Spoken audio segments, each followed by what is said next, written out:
This is Andi Purewal for ID Boxing. I'm joined by Francis Warren here in London. Francis, an exciting day for yourself, announcing Moses Itauma officially to the media, teaming up with Quensberry, obviously managed by yourself. How special of a talent do we have on our hands? He's unreal. He's unbelievable young talent, and God, I'm going to get suntan off that thing. He's an unbelievable talent, and I think, I know that how fortunate we are that he's decided to turn pro with us, with me as his manager. I just can't wait to get started on the 28th of Jan. With the interest in him has been unbelievable already, and he's taking it all in his stride, and I think that's a big telltale sign as to how he's going to cope going forward and how he's going to handle media pressure. He's just like, oh, okay, all right, mate, no worries, not a problem. He does what he does what's asked of him by myself, obviously, and most importantly by his trainer Dan Woolwich, who's done a terrific job with him since he was 9 years old. He had a cracking 2022, won the World Youth Amateurs at European and world level, and he's decided to turn pro and go have a crack at the pro game. It's more than a crack though. He's just told everyone he wants to beat Mike Tyson's record, so we've got our hands full with this one. As his manager, Francis, we're seeing him turn over at 18 years of age. When he first came to you and spoke to you about that, did you advise him that it would be a correct move? Did you say to him maybe he should just stick to the amateurs a little longer? What were your thoughts when he approached you about that? I mean, he said, GB have asked me to go on the squad, and I've said no, I want to turn pro. So, that was it. There was a statement made. He wrote to GB before he told me that, so he'd already told them. It wasn't a question. It didn't ask my advice. He just said, I'm doing it. And yeah, he's the talent-wise and skill set-wise and mentality-wise, he's more than ready. Obviously, pro fighting is different to the amateur game, and as he'll tell you, we'll see what happens when the first time he gets hit with 10-ounce gloves on a fight night. But I said, hopefully that don't happen for a while.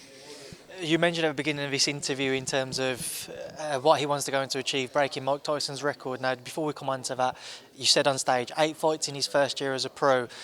With that in mind, Karol pointed out to me when I asked him, kind of a British title isn't feasible because you have to be over 20 years of age to challenge for that. So in your opinion, what level does he have to be on course to try to become the youngest ever world heavyweight champion? Well, I think that's a good question, because obviously it's a tricky one. You can gain valuable experience at 6 and 8 rounders, but to get ranked, and if he wants to beat that record, then he's going to have to be ranked. So that's going to be international titles. That's going to be Europeans and affiliated European titles and internationals, and that's the way it's going to have to go. As he rightly said, you can't fight for the British title, or I'm not sure about the Commonwealth. That might be one. I'm not 100% sure about the Commonwealth, but I think it's more 12-round fights you can't have rather than 10-round. Rather than specifically title fights. You can't have a 12-round fight until you're after your 20. So, listen, we know what we're doing. We know how to manoeuvre guys through the rankings. We know how to get them into positions to fight for titles, and that's our job to make sure that he's progressed at the right time. It's a difficult one, obviously, because you want to be cautious and make sure that you're not taking unnecessary risks. But if he wants to beat that record and he wants to fulfil that dream, he's asked us to manoeuvre him through those, through those rankings and to fulfil that ambition. You have to weigh both sides of the coin up. Do you be cautious or do you let him off the leash? And I think that's obviously the art of career development. Obviously, one of the biggest kind of factors, or I'd imagine you came up in conversations, is currently, obviously, Quensberry hold a lot of that heavyweight talent, Tyson, Daniel, Joyce as well, amongst others. Was that kind of a key factor for him as well, because he could see down the line those fights are there for him if he reaches that stage? Yeah, but they're a way off. I think if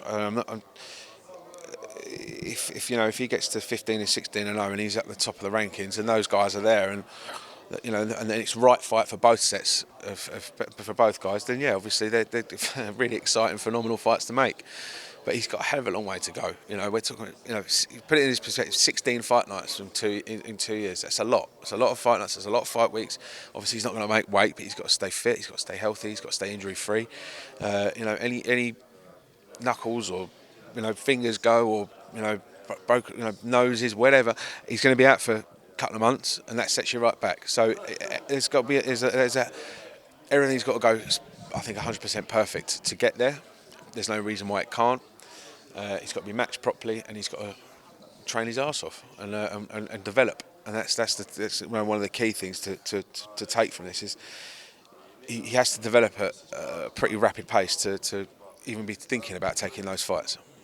With that, with the top guys, he's got to be developed. He can't just be like, right, well, I've done 2 years, I'm entitled to it. He's got to earn it, and he's got to develop and got to be in the right space, skill-wise. with that in mind, Francis, just because everybody in boxing in particular knows how talented he is, the talent he possesses, and he wants to show it in the pro ranks, and those names that we've mentioned, I asked him if he reaches that point, does he feel that he would be happy to challenge them still? If, say, a Fury is about an Usyk, an AJ, Joe Joyce, whoever it may be, if they're still there, or by the time he reaches that point and he's ready to challenge for world honours, is he hoping that maybe they're not so much still around the heavyweight division? What are your thoughts? Would you be happy again if everything goes to plan? Same question as before, isn't it? It's just, if he's there and he's capable and he's ranked and it's right for everybody and the deal's can be done, then yeah. But there's a long way to go. Obviously, just moving forwards with the 28th card as well. You got Karol here. How excited the talent is he? Obviously, we know he's going to be going to 10-0 if he's successful on January 28th. Sorry. Yeah. Talk about the progress for him and obviously his first title fight. Karol turned pro with me in March 2020, and obviously then we know what happened with COVID. Everyone had sort of 4 months where there was no boxing, 5 months with no boxing, and so he ended up making his debut sort of 6 months after he actually turned pro. So he had his first fight in November. So in the space of 26 months, hopefully he would get to 10-0 with his first title. So I think it's been great progression. In his first 6, very much learning fights, and then the last couple have been, decent tests for him. And in terms of preparation for his first 10-rounder, I think his last fight at Spurs ground, 8 tough rounds against a very durable opponent and a stoppage win. So the confidence is boosted from the stoppage, and also he's banked valuable rounds. For you, Francis, do you feel that you've potentially got the most, not just 2 future world champions, but 2 brothers who, out of anybody in the boxing, if they've got a relative who also boxes, i.e. you got Bam Rodriguez and Joshua Franco, you got the Yafai brothers, whoever, the Smith brothers, do you feel like you have this next gen, you have the leading names to potentially take over? I believe so, yeah, I do. What stands out in particular about both of them? It's the dedication. And they're so humble, both, and they're just down to earth. They're such lovely fellas, but to be able to just that controlled aggression, to be able to flip it when they get in the ring, that's a skill in itself. It's not that they have to walk around looking mean all the time and intimidating people. They're good people. They're good guys. They come from good family. They've got a fantastic trainer, a great team in Dan Woolwich and in his gym, and like I said, you're halfway there if you're a humble guy. But with the skill set and the dedication and the hard work that these guys put in and that they've got, I really do feel like that these guys are the real deal. Just one more on Moses I forgot to ask you about. Obviously, he's teamed up with you and signing with Quensberry. Did you have discussions with other promoters at all? There was one in particular showed a bit of interest, offered a couple of meetings, but the meetings weren't taken up, and an offer never materialised.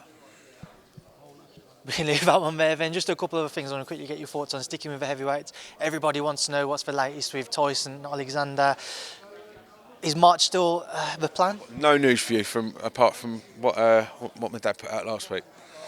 No news, but obviously we saw yesterday that IBF rescinded the ordered fight between Usyk-Hrgovic. What did you make of seeing that? Obviously, does that just clear the path even more so to hopefully get Fury-Usyk on? It's not the first time it's happened, because the IBF did that last year or a couple of years ago with Jeremiah Ponce. So it's obviously when the guys are unified and there's a rotation system, it does get quite complicated. So fair play to the IBF for realising that they jumped the gun.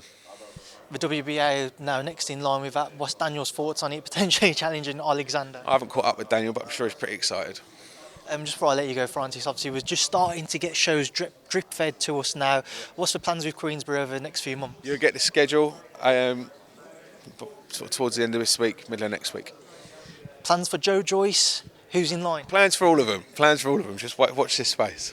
Beterbiev, Yarde, Francis. What does Anthony have to do to beat Artur Beterbiev on the 28th? He's got to be at 110%.